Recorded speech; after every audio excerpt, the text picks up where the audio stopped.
For those with more than liquid refreshments in mind, but not enough cash for dinner, there's a guide to 50 local restaurants that offer complimentary consumables to pique one's thirst.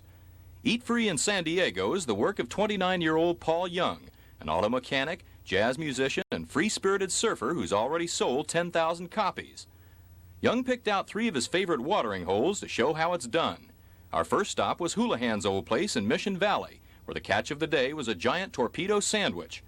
Young filled his plate with a ravenous eye, and after a few bites, told us his theory of how happy hour got started.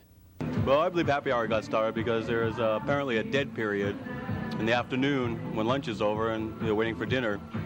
So tavern owners started serving hors d'oeuvres and inexpensive drinks in order to stimulate a little business.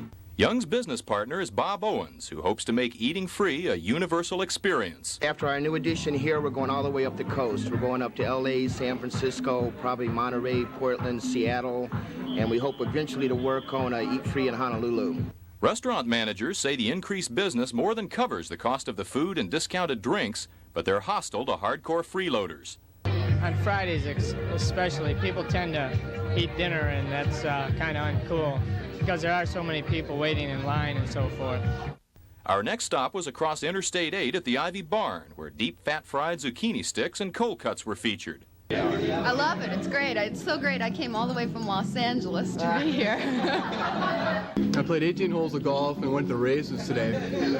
And free food is something I really got to have after losing my shorts at the track. I like the food is an incentive to eat in a bar. You know, bars all serve booze, and it's all the same. You know, the better the food, the more I come. We wound up our revelries at Macho's in the Midway Rosecrans area, where the mainstays are spicy Mexican munchies such as mini tostadas and tamales.